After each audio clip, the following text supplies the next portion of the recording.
السلام علیکم، میں ہوں کامران خان۔ پاکستان میں سیاسی درجہ حرارت کس جانب بڑھ رہا ہے؟ پاکستان مسلم لیگ نون، اس کے اتحادیوں بمقابلہ پاکستان تحریک انصاف، عوام کی اس پیش رفت کیا ہے؟ عوام ان دونوں جماعتوں کے حوالے سے یا ان دونوں فریقین کے حوالے سے کیا سوچ رکھتے ہیں؟ اس کا بڑی حد تک فیصلہ ہوگا، بڑا اندازہ ہو جائے گا اب سے 2 ہفتوں کے اندر، جب پنجاب کی 20 نشستوں پر ضمنی انتخابات ہوں گے۔ 17 جولائی کو ہونے والے انتخابات میں پی ٹی آئی اور نون لیگ میں کانٹے کا مقابلہ ہوگا۔ عدالتی فیصلے کی روشنی میں پنجاب کی 5 مخصوص نشستیں پی ٹی آئی کو مل جانے کے نتیجے میں ان 20 نشستوں پر ضمنی انتخابات مزید اہمیت اختیار کر گئے ہیں۔ پنجاب اسمبلی کے ایوان میں پی ٹی آئی اتحادیوں کو 173 جبکہ نون لیگ اتحادیوں کو 177 اراکین کی حمایت حاصل ہے، یعنی نون لیگ کو 186 کا میجک نمبر حاصل کرنے اور حمزہ شہباز کو وزیر اعلیٰ پنجاب برقرار رکھنے کے لیے کم از کم 9 نشستیں جیتنا لازمی ہے، جبکہ تحریک انصاف کو پنجاب میں اپنا وزیر اعلیٰ لانے کے لیے 20 میں سے 13 نشستوں پر کامیابی حاصل کرنی ہوگی، یعنی 22 جولائی کو ہونے والے وزیر اعلیٰ پنجاب کے انتخاب سے پہلے ہی واضح ہو جائے گا کہ پنجاب کا وزیر اعلیٰ کون ہوگا۔ جن 20 نشستوں پر ضمنی انتخابات ہو رہے ہیں یہ پی ٹی آئی کی نشستیں تھیں، مگر ان ارکان نے پارٹی سے منحرف ہو کے وزیر اعلیٰ پنجاب کے انتخاب میں حمزہ شہباز کو ووٹ ڈالا تھا اور الیکشن کمیشن نے ان منحرف ارکان کو ڈی سیٹ کر دیا تھا۔ دلچسپ طور پر اب پی ٹی آئی کے یہ منحرف اراکین ضمنی انتخابات میں نون لیگ کے ٹکٹ پر میدان میں اتریں گے۔ ایک طرف یہ ضمنی انتخابات پنجاب میں پی ٹی آئی کے بیانیے کی مقبولیت کا کڑا امتحان ہوگا اور دوسری طرف حالیہ مہنگائی کے بعد یہ نون لیگ کے لیے referendum. Chairman P T I Imran Khan اور نون لیگ کی نائب صدر مریم نواز انتخابی مہم میں بھرپور حصہ لے رہے ہیں۔ عمران خان 7 جولائی سے پنجاب میں جلسوں کا آغاز کر رہے ہیں، وہ 15 جولائی تک 16 جلسے کریں گے۔ عمران خان سمجھتے ہیں کہ پی ٹی آئی کو ہرانے کے لیے پنجاب میں ابھی سے دھاندلی کی جا رہی ہے۔ ان کا کہنا ہے کہ پنجاب کے ضمنی انتخابات میں امپائرز کو بھی نون لیگ کے سامنے وہ مل گئے ہیں، یہ ان کا الزام ہے۔ دوسری جانب نون لیگ کی نائب صدر مریم نواز بھی انتخابی مہم پر نکلی ہوئی ہیں اور مختلف حلقوں میں جا کر جلسے کر رہی ہیں۔ ہفتے کے روز چیف الیکشن کمشنر سکندر سلطان راجہ کی سربراہی میں لاہور میں ضمنی انتخابات سے متعلق اجلاس میں لاہور کے 4 حلقے اور ملتان کے 1 حلقے کے لیے الیکشن کمیشن نے حساس پولنگ اسٹیشنز کے باہر فوج یا رینجرز تعینات کے لیے متعلقہ اداروں سے درخواست بھی کر دی ہے۔ پنجاب میں 20 نشستوں پر ہونے والے ضمنی انتخابات سے متعلق آپ کو مزید دکھاتے ہیں تفصیلات اس رپورٹ میں۔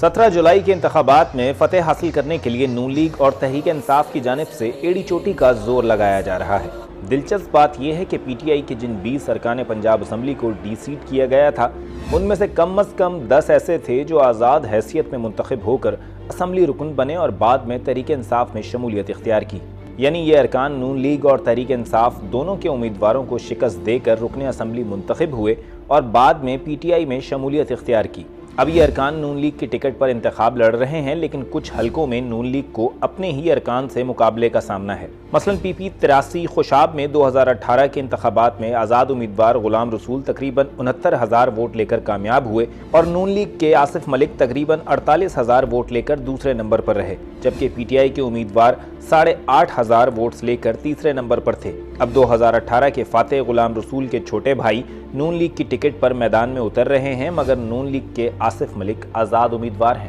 ضمنی انتخابات میں ایک اور دلچسپ مقابلہ پی پی 217 ملتان میں بھی ہوگا، جہاں 2018 میں تحریک انصاف کے شاہ محمود قریشی 31,700 ووٹ حاصل کر کے دوسرے نمبر پر آئے تھے اور انہیں آزاد امیدوار محمد سلمان نے 35,200 ووٹس لے کر شکست دے دی تھی۔ اب محمد سلمان کے پاس نون لیگ کی ٹکٹ ہے، جبکہ تحریک انصاف کی ٹکٹ پر یہاں شاہ محمود قریشی کے بیٹے زین قریشی انتخابات میں حصہ لے رہے ہیں۔ شاہ محمود قریشی نے حالیہ انتخابی مہم کے دوران انکشاف کیا کہ 2018 کے انتخابات میں تحریک انصاف نے انہیں اس نشست سے ہروایا۔ میرے خلاف میری اپنی پارٹی نے سازش کی اور 2018 میں مجھے یہاں سے صوبائی اسمبلی کا ممبر ہروایا۔ کس نے؟ پی ٹی آئی نے۔ برملا کہہ رہا ہوں اور خان کو بھی کہا ہے، آج پنجاب کی یہ کیفیت نہ ہوتی اگر شاہ محمود یہاں سے ایم پی ہوتا۔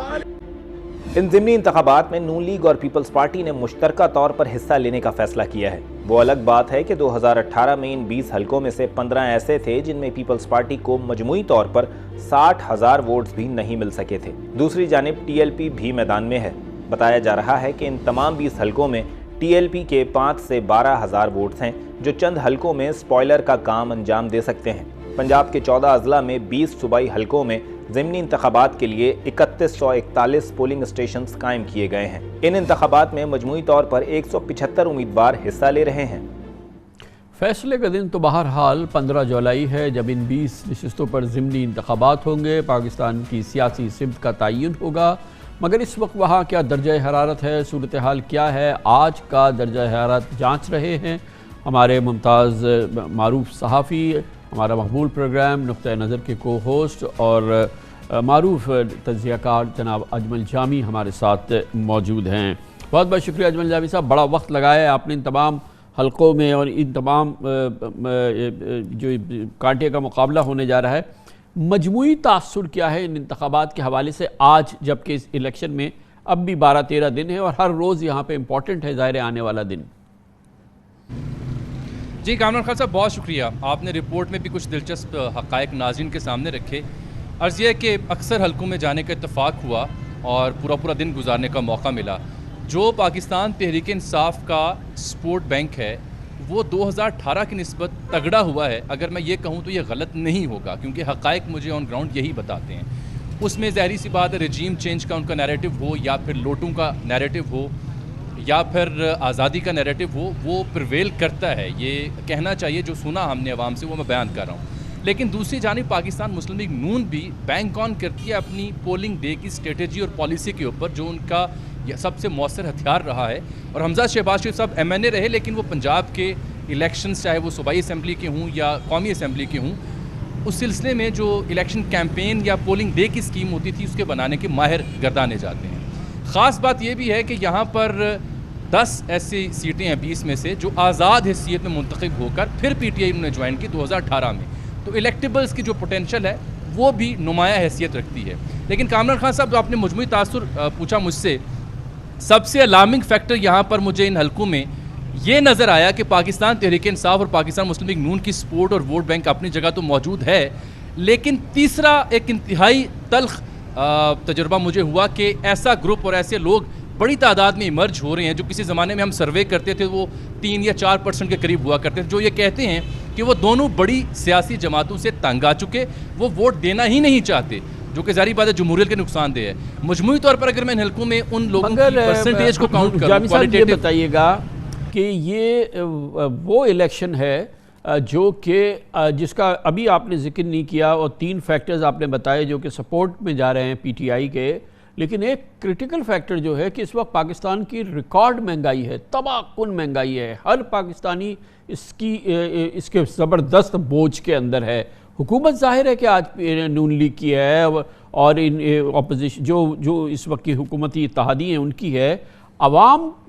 کتنے متاثر ہیں اس بات سے اور کتنا یہ فیکٹر ہوگا، یہ مہنگائی کا اندھا دھند مہنگائی کا فیکٹر جب ووٹ والے دن جب وہ ووٹ ڈالنے جائیں گے، اور اس کا کتنا نقصان ہوگا نون لیگ کو؟ اور کیا آپ سمجھتے ہیں ایک عام آدمی اس بیانیے سے متاثر ہے کہ دراصل یہ عمران خان نے کچھ کیا تھا جس کی وجہ سے آج مہنگائی ہے؟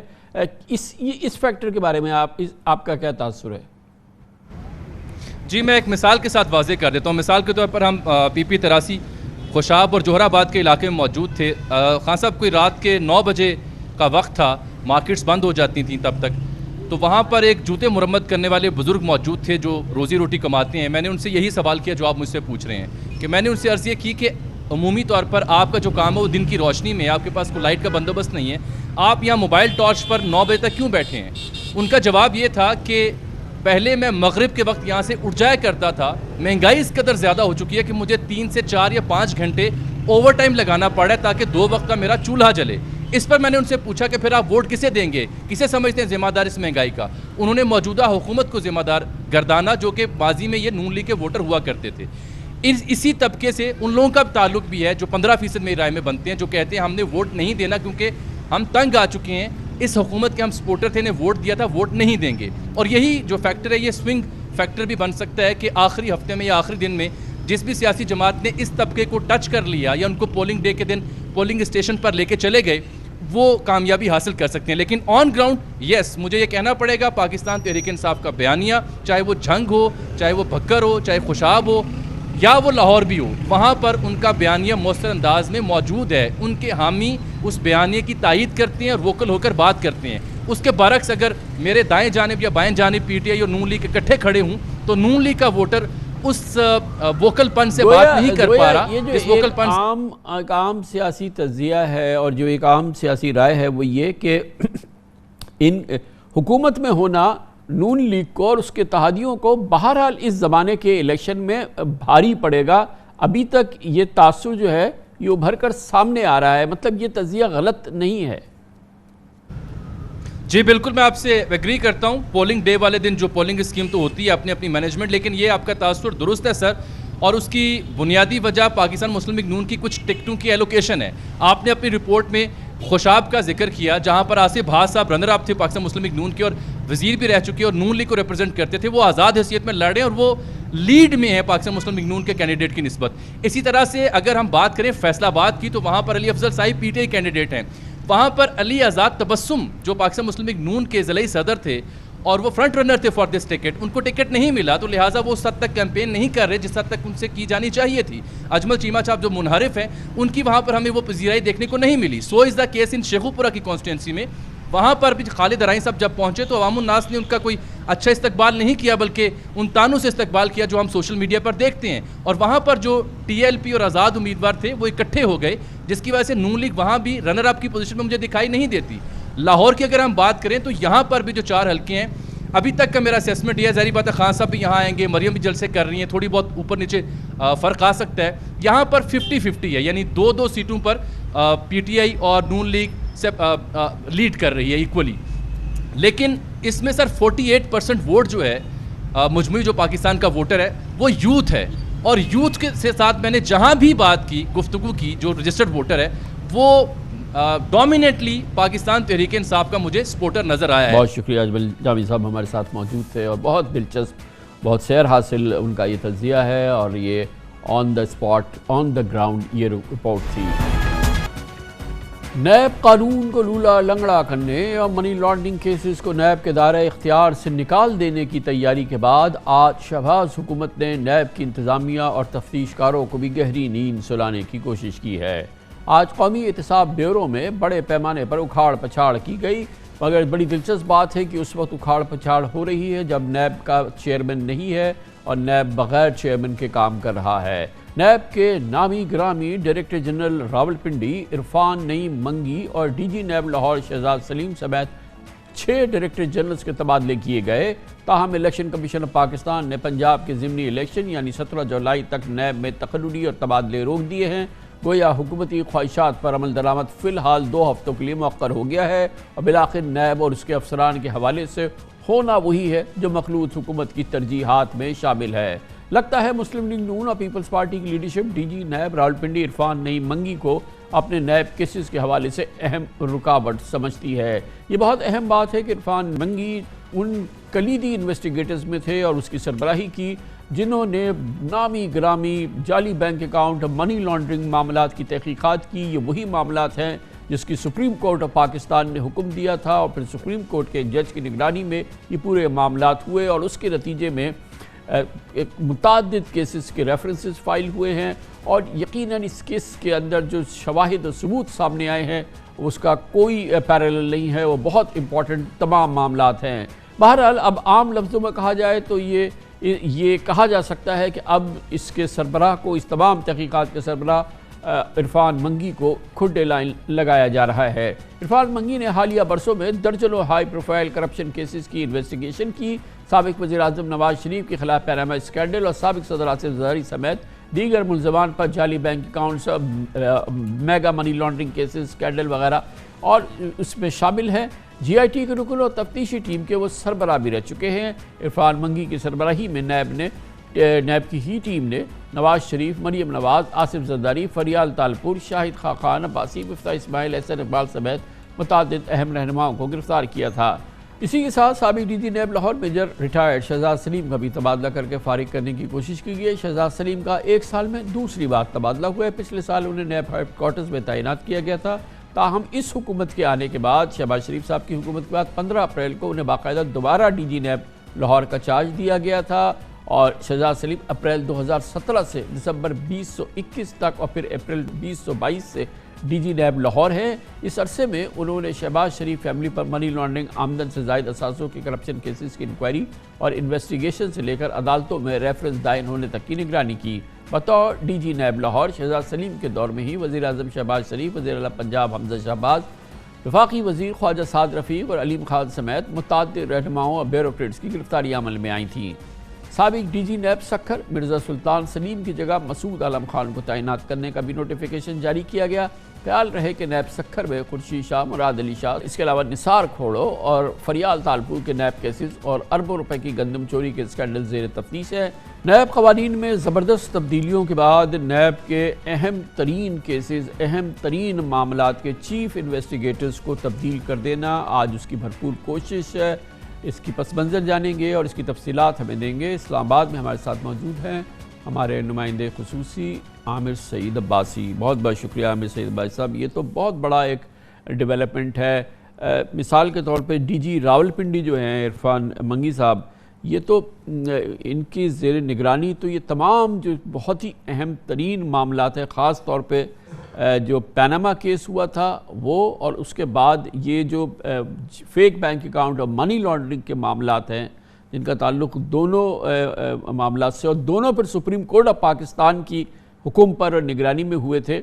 اس لحاظ سے وہ نیب کی شاید سب سے اہم شخصیت اور سب سے اہم انویسٹیگیٹر ہیں۔ بالکل کامن صاحب، نیب کی جو تمام اگر 100% کیسز کا جائزہ لیا جائے تو اس میں 80% مقدمات نیب لاہور اور نیب پنڈی کے پاس تھے، اور یہی وجہ تھی کہ سپریم کورٹ آف پاکستان کا بھی زیادہ ٹرسٹ تھا کہ نیب راولپنڈی ہی پیناما کی کیسز کی بات ہو کہ وہ بھی انویسٹیگیٹ جو ہے وہ نیب راولپنڈی کرے گا، اور اس کے بعد جب جعلی بینک اکاؤنٹس کے کیسز سامنے آئے تو اس میں بھی سپریم کورٹ آف پاکستان نے یہ کہا کہ یہ تمام کیسز کی انکوائری، انویسٹیگیشن یا پروسیکیوشن بھی ایون جو ہے وہ نیب راولپنڈی کرے گا۔ لہٰذا بہت زیادہ ٹرسٹ تھا سپریم کورٹ آف پاکستان کا بھی اور تمام اداروں کا بھی کہ نیب راولپنڈی جو ہے وہ بہت مؤثر طریقے سے ان تمام جو کرپشن کیسز ہیں ان کی انکوائری بھی کرتا ہے، انویسٹیگیشن بھی کرتا ہے، اور بغیر کسی کے اثر میں آئے یہ تمام کیسز انکوائر ہوئے، انویسٹیگیٹ ہوئے، اور اس کے بعد پھر ہم نے ریزلٹس بھی دیکھے کہ جب ان تمام کیسز میں کنوکشن ریٹ بھی بڑا، سزائیں بھی ہوئی ملزمان کو، خواہ وہ ایون فیلڈ کے کیسز ہوں، وہ دیگر جو کیسز ہیں، اس کے علاوہ العزیزیہ میں بھی سزا ہوئی، اس کے علاوہ جو دیگر کرپشن کیسز ہیں ان کی بھی انکوائری انویسٹیگیشنز تیز ہوئی، جعلی بینک اکاؤنٹس کیسز میں ریکوریز بہت زیادہ ہوئیں، 32 ارب روپے سے زائد کی ریکوری ہوئی، بڑے بڑے جو ملزمان تھے انہوں نے پلی بارگینز کی۔ یہ تمام تر جو کیسز تھے ان کی انکوائری اور انویسٹیگیشن جو ہے وہ نیب راولپنڈی ہی کر رہا تھا، اور اسی وجہ سے یہاں پر اتنے بڑے پیمانے پر ریکوریز ہوئی۔ اسی طرح نیب لاہور میں بھی بہت اہم جو شخصیات ہیں، طاقتور ترین شخصیات ہیں جو بہت زیادہ انفلوئنس کرتی تھی، ان تمام کیسز میں بھی نیب لاہور نے انکوائری اور انویسٹیگیشنز کی اور بڑے پیمانے پر لوٹی گئی رقوم برآمد کی، اور ان کیسز میں بھی ملزمان کے خلاف کیسز ٹرائل ہیں۔ لہٰذا ان دونوں جو نیب کے بیوروز ہیں جس میں نیب لاہور اور نیب پنڈی ہیں، ان کی بہت اہمیت ہے اور بیک بون کہا جاتا ہے نیب کو۔ عامر سعید یہ سمجھائے کہ یہ تو بہت ہی کی چھوٹے موٹے بھی یا مڈ لیول بھی اپوائنٹمنٹ اور ٹرانسفر اور یہ سارے، کیونکہ نیب کا ادارہ اس طرح کے اس میں چیئرمین کا بڑا کلیدی کردار ہوتا ہے، وہ محور ہوتے ہیں ان تمام معاملات کے۔ نیب میں آج کل کوئی سربراہ نہیں ہے، کوئی چیئرمین نہیں ہے، تو یہ تبادلے کس کے حکم پر ہوئے ہیں، کہاں سے اس کا حکم آیا اور کیسے یہ ایکسیکیوٹ ہوئے ہیں؟ کامن صاحب، جو نیب قوانین میں تبدیلی کی گئی تھی اس میں ایک جو دلچسپ بات تھی وہ یہ تھی کہ جو ڈپٹی چیئرمین تھے یا ایکٹنگ چیئرمین ہوں گے ان کو تمام تر اختیارات دے دیے گئے تھے، اور یہ کہا گیا تھا کہ اگر چیئرمین نہیں ہوں گے تو جو ایکٹنگ چیئرمین ہوں گے وہ تمام فیصلہ سازی کر سکیں گے اور چیئرمین کا کردار ادا کر سکیں گے، اور اس میں بھی قانون میں بڑا واضح یہ لکھا گیا کہ وہ بھی جو تقرر ہوگا وہ فیڈرل گورنمنٹ کر سکے گی۔ لہٰذا تمام تر جو اختیار ہے اس وقت نیب کا وہ ڈائریکٹلی اور انڈائریکٹلی فیڈرل گورنمنٹ کے پاس ہے، اور فیڈرل گورنمنٹ چاہے تو جو اس وقت ایکٹنگ چیئرمین ہیں ظاہر شاہ ان کو ہٹا بھی سکتے ہیں اور ان کی جگہ کسی بھی نیب کے سینئر افسر کو chairman NAB, acting chairman NAB لگایا جا سکتا ہے۔ لہٰذا وہ جو نئی قانون سازی ہوئی ہے اس میں تمام جو نیب کا اختیار ہے وہ وفاقی حکومت نے اپنے پاس رکھا ہے۔ لہٰذا اب وہ ایکٹنگ جو چیئرمین ہیں ظاہر شاہ وہی تمام تر یہ تقرر و تبادلے کر رہے ہیں. انہوں نے ہی یہ اتنے بڑے پیمانے کے اوپر جو 9 ڈائریکٹر جنرلز ہیں ان کے تقرر و تبادلے کر دیے. موجودہ صورتحال میں اتنے بڑے پیمانے پر تقرر و تبادلے کی کوئی سمجھ اس وقت تمام جو ماہرین ہیں وہ نہیں سمجھ رہے کہ کسی ضرورت تھی, نہ تو کوئی ایفیکٹونیس ڈسٹرب ہو رہی تھی اور نہ ہی تمام کیسز میں کوئی بہت بڑی کاروائیاں ہو رہی تھی. لیکن اس کے باوجود ان تمام جو اہم افسران ہیں ان کو روٹیٹ کیا گیا, ان کو ہٹا دیا گیا, اور مقصد یہی ہے کہ ان تمام جو کیسز جو اس وقت ٹرائلیبل ہیں, جو ٹرائل ہو رہے ہیں, جو انکوائری یا انویسٹیگیشن سٹیج پہ ہیں, ان تمام کیسز کو روکا جائے اور کسی بھی طریقے سے جو اہم شخصیات. سب سے امپورٹنٹ تو ہو گئی تبدیلیاں راولپنڈی اور لاہور میں. سکھر کی تبدیلی بھی اہم ہے نا, کیونکہ وہ ایک ایسی چیز ہے کہ وہ ایک ایسی اپوائنٹمنٹ ہے جو کہ سکھر سمجھ میں نہیں آتا, مگر اگر آپ سکھر کے کیسز دیکھیں, سکھر کے معاملات دیکھیں تو آپ کو اندازہ ہوتا ہے. کامل صاحب, جب سے نیب کراچی میں بہت سست روی کا مظاہرہ کیا گیا اور وہاں پر کیسز بہت سلولی چل رہے تھے, تو اس کے بعد پھر نیب نے فوکس کیا نیب سکھر کے اوپر کہ سندھ کے جتنے بھی جو کرپشن کے کیسز تھے, اہم جو شخصیات سے متعلق تھے, وہ گندم چوری کے ہوں, وہ سہیل انور سیال سے متعلق ہوں, یا جو اہم شخصیات ہیں, جو سیاسی شخصیات ہیں, جو تمام پاور کو کنٹرول کرتی ہیں سندھ کی, ان تمام کے جو کیسز تھے وہ نیب سکھر میں انکوائری اور انویسٹیگیشن سٹیج پہ تھے. تو یہی ہوا کہ پھر جو نیب پنڈی اور لاہور کے بعد جو تیسرا اہم جو بیورو تھا نیب کا وہ نیب سکھر تھا, اور اس وقت بھی نیب میں وزیر اعلیٰ سندھ کے خلاف انکوائریز ہیں. اس کے علاوہ سہیل انور سیال ہیں, بہت ہی اہم شخصیت ہیں, اور دیگر بھی اہم شخصیت ہیں جو سندھ کے جو بیوروکریٹس ہیں ان کے خلاف کیسز ہیں. یہ بھی بتائیے گا کہ یہ اس پس منظر میں ایک بہت اہم بات ہے کہ ان تمام معاملات کا, خاص طور پہ نیب معاملات, تحقیقات, یہ تمام corruption cases, supreme court of Pakistan نے ایک سو موٹو لیا ہوا اس حوالے سے. اور سپریم کورٹ آف پاکستان نے اپنی گزشتہ سماعت کے دوران, کئی سماعتوں کے دوران اس بات کو خاص طور پہ انہوں نے یہ مینشن کی گئی تھی کہ تبادلے ہو رہے ہیں, اور کئی جگہ پہ ہم نے دیکھا کہ سپریم کورٹ کی آبزرویشن, شاید اس کا آرڈر بھی تھا کہ یہ تبادلے نہ کیے جائیں, اور سپریم کورٹ براہ راست ان تمام معاملات کو دیکھ رہی ہے. وہ اس پہ وہاں کی کارروائی ان آج کے فیصلوں پر اثر انداز نہیں ہوئی, اس کے باوجود حکومت نے فیصلہ کر لیا. گو کہ یہ الگ بات ہے کہ آج پھر الیکشن کمیشن آف پاکستان کو یہ تبادلے روکنے پڑے. کامران صاحب, وہ تو عارضی طور کے اوپر یہ تبادلے الیکشن کمیشن نے روکے, کیونکہ یہ تمام جو علاقے ہیں, لاہور ہو یا پنڈی ہو, یہاں پر بائی الیکشنز بھی ہو رہے ہیں, تو اس میں تو بڑا واضح ہے کہ کوئی گورنمنٹ یا کوئی اتھارٹی جو ہے وہ کسی بھی آفیسر کا تبادلہ یا تقرر نہیں کر سکتی جب تک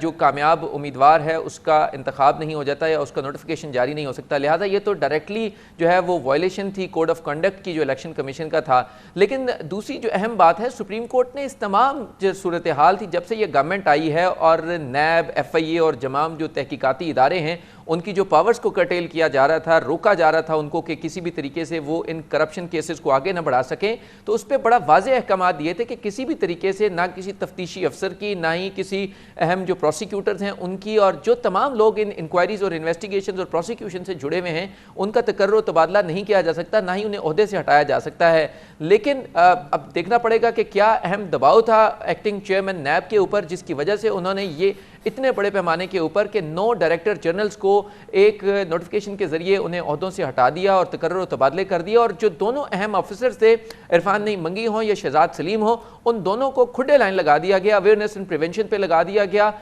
جو ہے شہزاد سلیم اور جو عرفان نعیم منگی ہیں انہیں ٹریننگ کے اوپر لگا دیا گیا. یہ تمام جو ادارے ہیں, ادارے میں جو یہ پوسٹ ہیں, یہ بہت ہی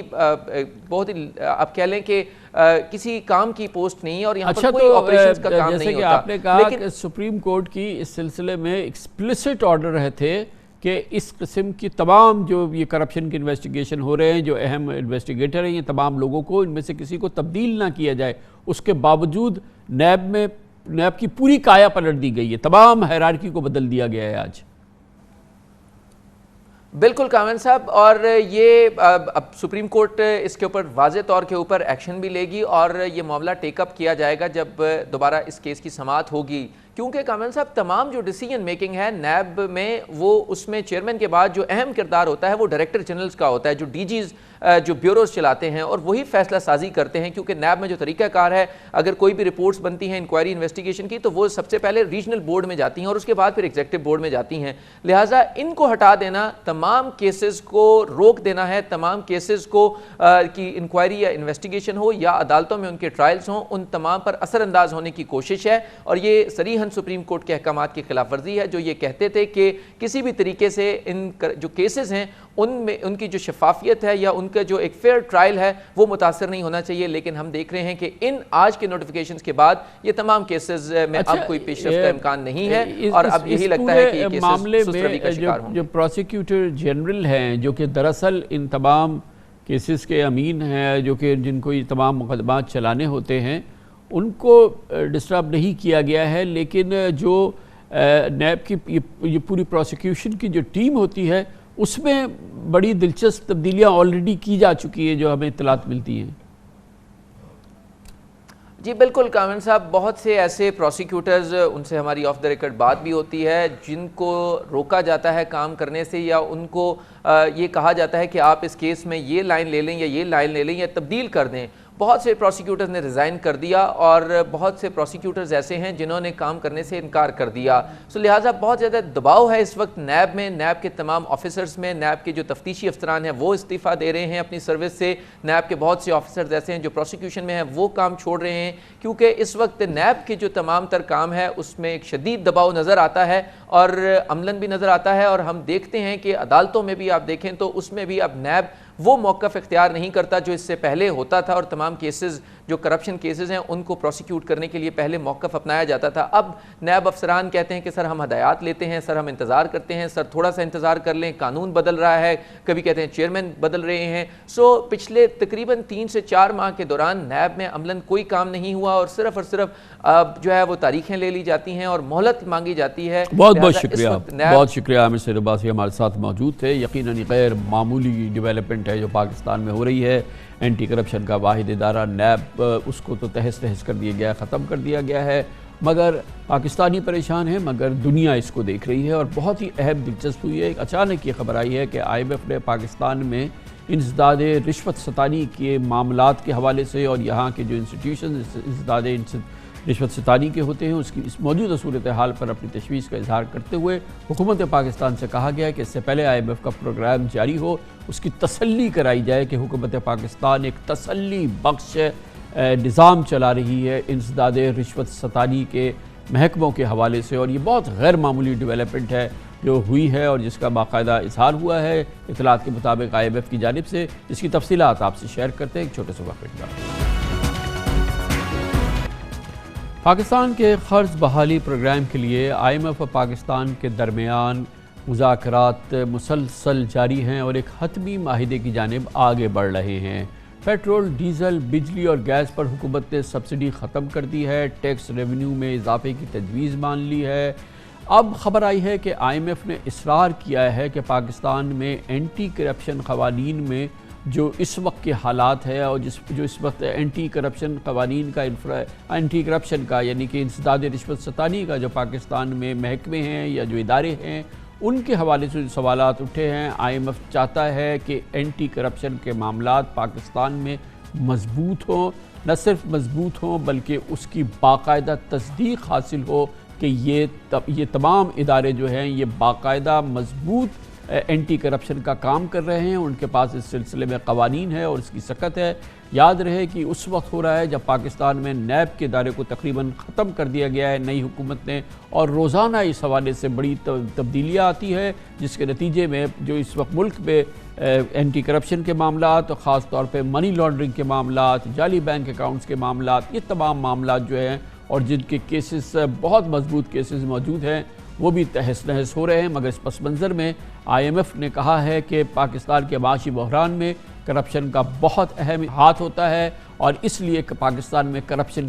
کا خاتمہ ہونا یا اس کے خلاف مؤثر ادارے ہونا بہت ضروری ہے. اگرچہ حکومت پاکستان نے اس شرط کو IMF کے مینڈیٹ سے تجاوز قرار دے کر اس سے استثناء کی درخواست کی ہے ہماری اطلاعات کے مطابق، مگر ہماری خبریں یہ ہیں کہ کیونکہ یہ IMF کا ایک بہت اہم یہ مطالبہ سامنے آیا ہے۔ حکومت پاکستان اب اس پہ بہت سنجیدگی سے غور کر رہی ہے اور حکومت پاکستان کے ذرائع کہتے ہیں کہ وہ آئی ایم ایف کی اس شرط کو ضرور مان لے گی۔ آئی ایم ایف نے اسٹاف لیول ایگریمنٹ سے پہلے ریاست پاکستان کو احتساب کے قوانین کو مؤثر بنانے کی بھی کہا تھا اور اس کی ایک شرط بھی عائد کی تھی، اور اطلاعات کے مطابق دیگر شرائط کی طرح اس شرط پر بھی عمل درآمد کے بعد ہی پروگرام کی بحالی کی درخواست ایگزیکٹو بورڈ کے سامنے رکھی جائے گی۔ گویا کہ آئی ایم ایف کے پروگرام کی بحالی کے لیے حکومت پاکستان کو دوسرے معاملات کے حوالے کے علاوہ پاکستان میں انسداد رشوت ستانی کے حوالے سے جو انتظامات اور ادارے موجود ہیں اس کی تسلی کرانی ہوگی، اور وہ باقاعدہ ایک انڈیپینڈنٹ تسلی چاہتا ہے آئی ایم ایف۔ اتفاق کی بات ہے کہ آئی ایم ایف نے کرپشن کو مانیٹر کرنے کی شرط ایسے موقع پر لگائی ہے جب حکومت نے نیب قوانین کو تقریباً مفلوج کر دیا ہے، اور جیسے کہ میں نے آپ کو بتایا کہ نیب دائرہ اختیار سے اب منی لانڈرنگ کو نکال ہی دیا گیا ہے، اور اسی طرح سے بظاہر آئی ایم ایف نے شہباز حکومت کو کی ابتدائی قانون سازی میں نیب قانون میں ترمیم پر اپنے تحفظات کا بھی ایک طرح سے اظہار کیا ہے، مگر آئی ایم ایف چاہتا ہے کہ پاکستان میں ایک نظام ہو جو انسداد رشوت ستانی کے حوالے سے مؤثر نظام سمجھا جا سکے اور جس کو پرکھا جا سکے۔ تاہم مسلم لیگ نون کی نائب صدر مریم نواز نے پنجاب ضمنی الیکشن کی انتخابی جلسے سے خطاب میں کہا ہے کہ آئی ایم ایف پاکستان کی ناک سے لکیریں کھنچوا رہا ہے، جبکہ وزیر داخلہ کہتے ہیں کہ اس بار آئی ایم ایف حکومت کو تگنی کا ناچ نچا رہا ہے۔ یہ ہے کیفیت۔ بہرحال ڈاکٹر مفتاح اسماعیل وزیر خزانہ کہتے ہیں کہ آئی ایم ایف کا پروگرام ٹریک پر ہے اور اینٹی کرپشن قوانین کی وجہ سے یا اس گفتگو کی وجہ سے آئی ایم ایف کے پروگرام کے ملتوی ہونے یا موخر ہونے کا کوئی امکان نہیں ہے۔ انہیں تسلی ہے کہ آئی ایم ایف پروگرام کی بحالی ہوگی اور اس کے لیے حکومت اور آئی ایم ایف کے درمیان مذاکرات تسلی بخش طریقے سے آگے بڑھ رہے ہیں۔ انہوں نے کہا کہ ان خبروں میں کوئی صداقت نہیں کہ آئی ایم ایف پروگرام اپنے ٹریک سے ہٹ گیا ہے۔ آج خبریں ہیں کہ پاکستان آئی ایم ایف کے مطالبے پر اینٹی کرپشن ٹاسک فورس بنانے پر آمادہ ہو گیا ہے۔ مجوزہ ٹاسک فورس کے اراکین کی تعیناتی حکومت اور آئی ایم ایف کی مشاورت سے ہوگی۔ یہ ٹاسک فورس ٹیکس چوری، منی لانڈرنگ اور مشکوک اثاثوں اور مختلف ٹھیکوں میں بدعنوانی کی نشاندہی کرے گی۔ اگر کوئی مؤثر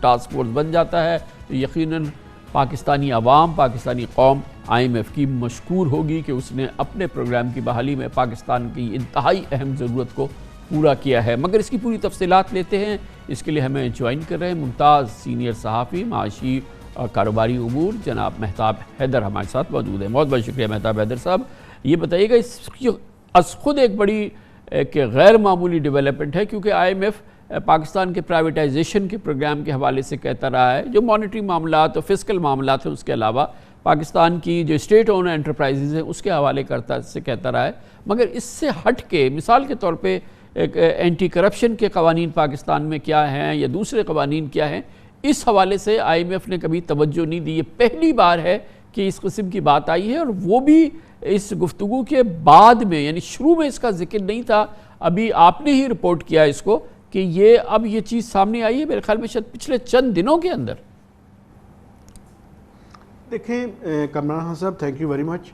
دیکھیں بنیادی طور پہ یہ جو ایکسٹینڈڈ فنڈ فیسلٹی ہے، اس کا جب چھٹا ریویو کمپلیٹ ہوا تھا تو اس کی رپورٹ کے اندر باقاعدہ ایک سٹرکچرل بینچ مارک رکھا گیا تھا، اور وہ سٹرکچرل بینچ مارک یہی تھا کہ جیسے آپ نے اپنے انٹرو میں بھی بتایا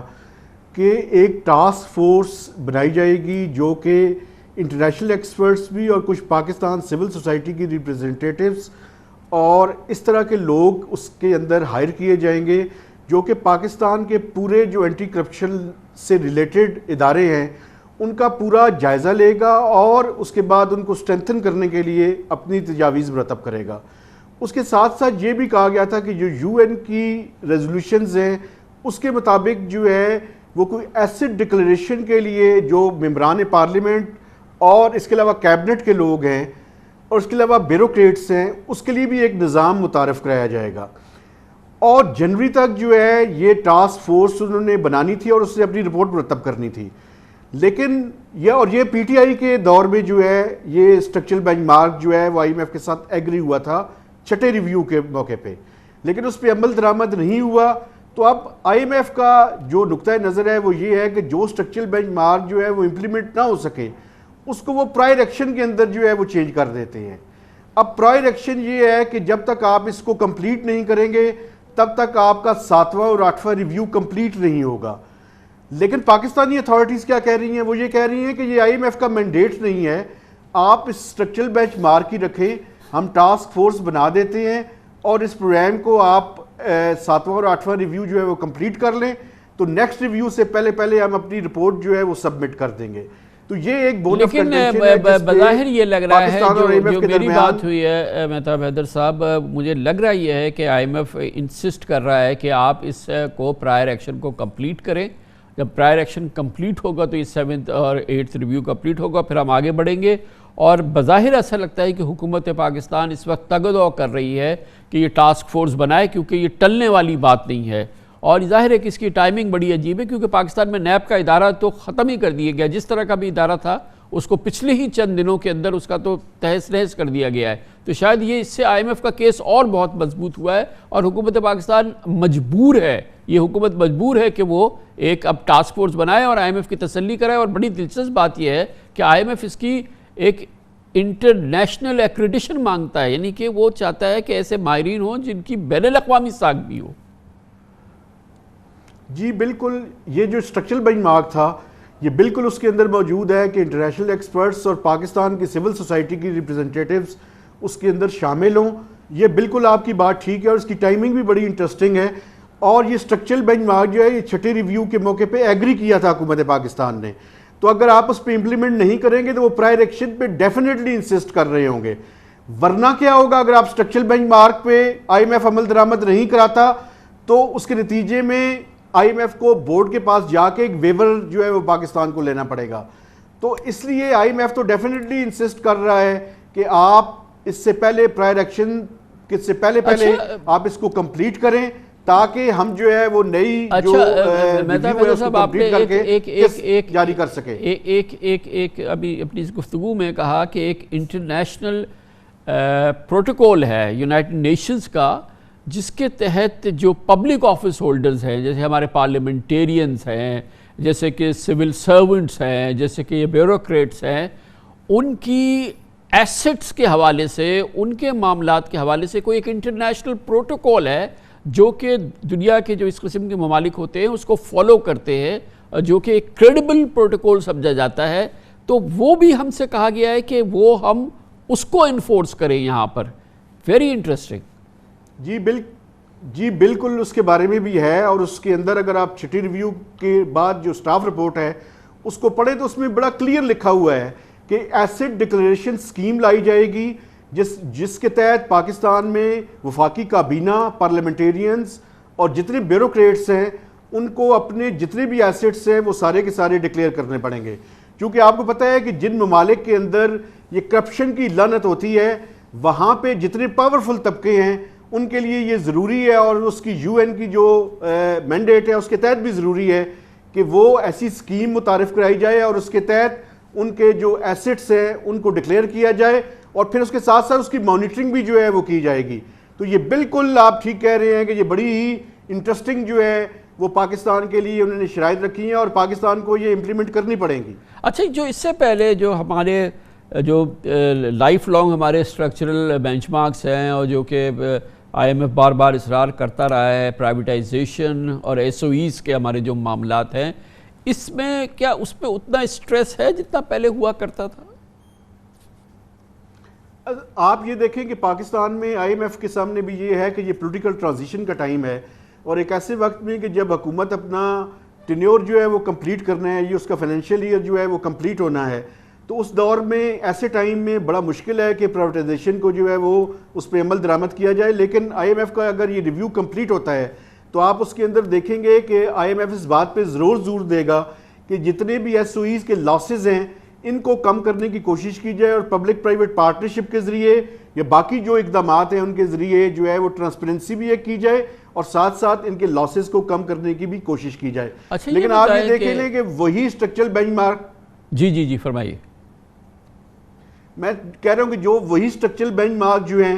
وہ امپورٹنٹ ہے اس ٹائم, جو کہ میں سمجھتا ہوں جن کے نتیجے میں پاکستان کے لوگوں کے اوپر جو ہے وہ پرابلمز ہیں. آپ یہ دیکھیں کہ ابھی مانیٹری ٹائٹننگ کی بات ہو رہی ہے کہ مانیٹری ٹائٹننگ کریں. فسکل سائڈ پہ آپ نے دیکھ لیا کہ بجٹ میں ایسی چیزیں منظور کرائی گئیں کہ جس کے نتیجے میں آپ پیٹرولیم لیوی جو ہے اس کا ٹارگٹ 750 سے بڑھا کے 855 پر کر دیا گیا، اور پہلا فیز آپ نے دیکھا کہ اس کو آئی ایم ایف کے کہنے پہ امپلیمنٹ بھی کر دیا گیا ہے کہ 10 روپے جو ہے پیٹرول پہ ہے اور ڈیزل پہ 5 روپے، اور گریجولی اس کو بڑھا کے 50 روپے تک جو ہے وہ حکومت بڑھائے گی۔ تو یہ سارے اقدامات کرنے کے بعد اب یہ جب تک یہ اسٹرکچرل بینچ مارک سارے پورے نہیں ہوں گے تب تک جو ہے وہ آئی ایم ایف کا پروگرام کی ریوائول مشکل ہے۔ آئی ایم ایف کے کہنے پہ سب کچھ کیا، مگر حکومت نے اپنے ایکسپینڈیچرز کم کرنے کے حوالے سے جو حکومتی بیوروکریسی کے ایکسپینڈیچرز ہیں، جو کہ سائز آف دی گورنمنٹ ہے، آپ دیکھیں گے اس حکومت کی کیبنٹ کا سائز دیکھیں، کتنے دن کے لیے آئے ہیں، کیا سائز اس کیبنٹ کا ہو گیا ہے، وہی ڈپارٹمنٹس، پھر وہی ایس او ایس کے لاسز، یہ وہ، اس پر تو ہم نے ایک بات بھی نہیں سنی، کوئی جملہ بھی نہیں سنا کہ اس کو ریڈیوس کرنے کے لیے اور ہم جیسے لوگوں کو اور آپ جیسے لوگوں کو ایک بوجھ کے تلے دبا دیا گیا۔ لیکن ان چیزوں کو جو حکومت کی اپنی جو ایکسپینڈیچرز ہیں اللے تللے ہیں اس کو قابو میں کرنے کا ہم نے تو گفتگو بھی نہیں سنی۔ بالکل آپ ٹھیک کہہ رہے ہیں کامران خان صاحب، آپ یہ دیکھیں کہ صرف یہی نہیں ہے بلکہ پارلیمنٹیرینز کے لیے 70 ارب روپے جو ہے وہ ایس ڈی جیز کی سکیمز کی بنیاد پہ رکھ دیے گئے، جن کی نہ تو کوئی مانیٹرنگ ہوتی ہے اور نہ ہی پراپر ایویلیویشن ہوتی ہے۔ ایک تو اس کے اندر اگر آپ نے چلانا ہی ہے تو کم از کم اس کو آپ مشروط کرتے کہ پروونسز جو ہے وہ 50% جو ہے وہ کاسٹ شیئرنگ کرتے۔ اور اس کے علاوہ ایک اور بات میں اس میں اضافہ کر دوں، آپ یہ دیکھیں کہ ایک ایگزیکٹو الاؤنس جو ہے وہ کیبنٹ نے اپروو کیا ہے کہ جس کے تحت گریڈ 17 سے لے کے گریڈ 22 تک کے جو آفیسرز ہیں، چونکہ وہ فیڈرل گورنمنٹ میں کام کرنے کے لیے اتنے رضامند نہیں ہوتے، پروونسز میں ان کے پرکس اینڈ پریویلیجز زیادہ ہیں، تو حکومت نے وہ بھی اپروو کیا ہے۔ ابھی تک اس کا نوٹیفیکیشن نہیں کیا، لیکن یہ کہا جا رہا ہے کہ اس میں کچھ کلیریفیکیشن کرنی ہے، اور کلیریفیکیشن کے بعد وہ 150% جو بیسک پے کے اوپر ہے وہ الاؤنس بھی بیوروکریٹس کو جو ہے وہ دے دیا جائے گا، اور اس کا نوٹیفیکیشن آئندہ چند دن کے اندر وہ بھی کر دیا جائے گا۔ تو حکومت ایک طرف اپنے اخراجات کو کم نہیں کر رہی، لیکن دوسری طرف سیلریڈ کلاس کے اوپر جو ہے وہ بوجھ جو ہے وہ لاد دیا گیا ہے، اور جس کی سیلری بھی 50,000 روپے سے زیادہ ہے پر منتھ، اس کے اوپر جو ہے وہ ٹیکس لگا دیا گیا ہے۔ بہت بہت شکریہ مہتاب حیدر ہمارے ساتھ موجود ہے۔ آئی ایم ایف کی گفتگو ہو رہی ہے، اسے جاری رکھیں گے، مگر ذکر پاکستان کا نہیں ہوگا، آئی ایم ایف کے حوالے سے سری لنکا کا ذکر ہوگا، لیکن سری لنکا کی صورتحال یقیناً پاکستان کی سری لنکا سے مختلف ہے، لیکن اگر پاکستان اپنی صورتحال کو نہیں سنبھالتا تو یہ خدا نخواستہ سری لنکا جیسی ہماری صورتحال ہو سکتی ہے، جہاں بدترین معاشی صورتحال ہے۔ آج وہاں زر مبادلہ کے ذخائر ختم ہو گئے، حکومت کے پاس پیٹرول ڈیزل خریدنے کے پیسے نہیں ہیں، حکومت آئی ایم ایف کے دروازے پر سرنگوں ہے، کسی صورت سے چاہتی ہے کہ آئی ایم ایف اپنا پروگرام دے اور وہاں پہ معاشی بحالی کا وہی عمل شروع کرے جو پاکستان میں ہوا ہے۔ سری لنکا کی آپ کو تصویر دکھاتے ہیں ایک چھوٹے سے وقفے کے بعد۔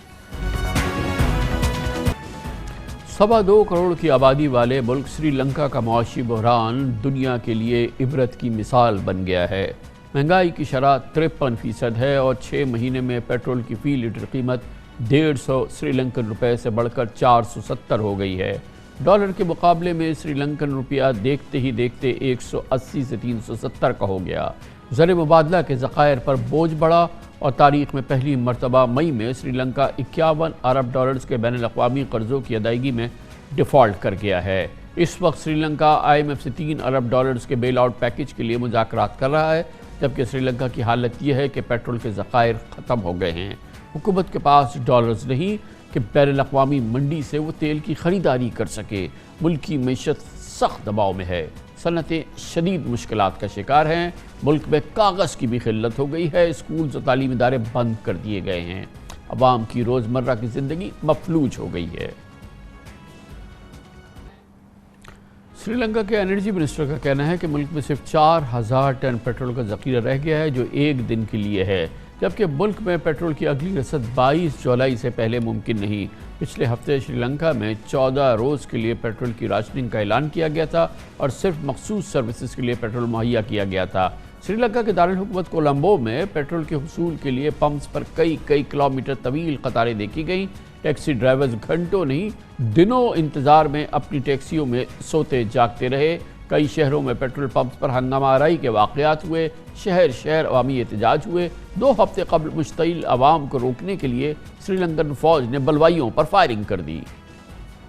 معاشی بدحالی میں جہاں کرونا کے ماحول کا کردار رہا، وہاں حکومت کی غلط معاشی پالیسیز نے بھی اثر دکھایا۔ کرونا کے دوران سری لنکا کی سیاحت کی صنعت بیٹھ گئی۔ کورونا کے بعد بین الاقوامی منڈی میں تیل کی قیمتوں میں اضافے نے سری لنکا کی معیشت کی کمر توڑ دی اور مہنگائی آسمان سے باتیں کرنے لگی۔ صدر راجاپکسے کی حکومت کے خلاف مظاہروں کا آغاز ہوا۔ ان کے بھائی مہندرا نے بطور وزیر اعظم کرسی چھوڑ دی، لیکن صدر اب بھی استعفیٰ دینے کے لیے تیار نہیں۔ ان حالات میں سری لنکا کے عوام اپنے حکمرانوں سے عاجز آ چکے ہیں اور انہیں جی بھر کوس رہے ہیں۔ براہ راست سری لنکا کا آنکھوں دیکھا حال دیکھتے ہیں اور اس کے لیے دارالحکومت کولمبو جائیں گے، جہاں پر پاکستانی بزنس مین خیام خان لودھی ہمارے ساتھ موجود ہیں۔ بہت بہت شکریہ لودھی صاحب۔ یہ بتائیے گا کہ تھوڑا سا ایک فیل دیجئے ہمیں کہ اس وقت کولمبو کا کیا حال ہے، ایک پاکستانی ذرا سمجھ سکے کہ یہ جو معاشی طوفان آیا، آفت آئی، قیامت کا سما ہے، وہ کس طرح سے ریفلیکٹ ہو رہا ہے؟ جی السلام علیکم، بہت شکریہ جی۔ ہاں جی، یہاں پہ تو حالت کافی خراب ہے اور تقریباً 2-3 کلومیٹر کی ہر پیٹرول شیڈ پہ لائن ہے، اور وہ بھی صرف جو انڈین کریڈٹ لائن سے جو پیٹرول آ رہا ہے انہی پیٹرول شیڈز پہ مل رہا ہے۔ جو گورنمنٹ کے جو پیٹرول شیڈز ہیں وہ تو بند ہیں، اور جو ہر ہفتے یہ لوگ پیٹرول کی پرائزیں بڑھا رہے ہیں۔ ابھی لاسٹ ویک 470 تھی ابھی پر لیٹر، ابھی 550 ہو گئی ہے پر لیٹر اس ہفتے۔ مہنگائی کا کیا حال ہے اوور آل؟ اشیاء صرف کی چیزیں، روز مرہ استعمال کی اشیاء کتنی دستیاب ہیں اور کتنی ان کی مہنگائی کی کیا صورتحال ہے، اور کیا آسانی سے دستیاب ہے؟ بازاروں کی میں جو چہل مہل نارمل ہوتی ہے اس کا کیا حال ہے؟ بازاروں کا کیا حال ہے؟ نہیں جی، بازار اور آفیسز اور روڈز تو بالکل آپ سمجھ لیں کہ 80% جو ہے وہ ایمٹی ہیں، کیونکہ ڈیزل ہی نہیں ہے، پیٹرول ہی نہیں ہے، تو ٹرانسپورٹیشن کا بہت ایشو ہے۔ اس کے بعد چیزیں جو ہیں وہ اویلیبل ہیں کوئی 30-40% ہی صرف سپر مارکیٹس میں، اور جو اویلیبل ہیں وہ ان کی پرائزز بھی بہت زیادہ ہیں۔ انفلیشن جو ہے اوور 150% ہے، اور اس کی وجہ سے لوگ they are unable to buy. Banks کا کیا صورتحال ہے؟ بینکس نارملی آپریٹ کر رہے ہیں، معمول کی سرگرمیاں؟ جی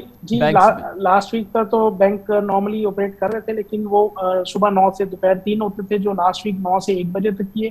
ابھی اس ہفتے میں 2 سے 3 دن ہی کھولیں گے یہ لوگ بینک، ایک دن چھوڑ کے ایک دن، کیونکہ بینک کا جو عملہ ہے وہ نہیں پہنچ پا رہا بینکوں میں، اور ہر ڈپارٹمنٹ میں اگر 4 لوگ ہیں تو اس میں سے 2 یا 1 ہی کام کر رہے ہیں، اور ساری نگاہیں صورتحال خراب ہو رہی ہے اس وقت۔ ساری نگاہیں اور تمام سری لنکا کا آسرا جو ہے وہ IMF پروگرام ہے، کہ کسی صورت سے IMF پروگرام ہو جائے۔ اس کی کیا خبریں ہیں کہ وہ اس میں کب تک ممکن ہوگا؟ جی IMF کے کچھ ڈیلیگیشن یہاں پہ آئے ہوئے تھے، لیکن سورسز کے حساب سے میرا خیال ہے کہ ابھی اس کو کچھ ٹائم لگے گا، وہ اتنا اچھا پازیٹیو رزلٹ نہیں ہے جو ابھی تک جو نیوز آ رہی۔ تو لیٹس سی، دیکھیں آگے کیا ہوتا ہے، لیکن ڈے بائی ڈے جو ہے وہ حالات خراب ہو رہے ہیں۔ IMF کے ساتھ بھی کوئی اتنا پازیٹیو رزلٹ نہیں ہے فی الحال، اور ابھی یہ ریسنٹلی قطر ہو کے آئے تھے ان کی گورنمنٹ، تو وہ بھی میرا خیال ہے کوئی پازیٹیو جواب نہیں ملا۔ بہت بہت شکریہ خیام خان لودھی ہمارے ساتھ کولمبو سری لنکا سے موجود تھے، پاکستانی بزنس مین۔ اس کے ساتھ ہی ہمارے آج کے پروگرام کا اختتام ہوتا ہے۔ کل آپ سے پھر ملاقات ہوگی انشاءاللہ۔ کل تک کے لیے کامران خان کو اجازت۔ اللہ حافظ و ناصر۔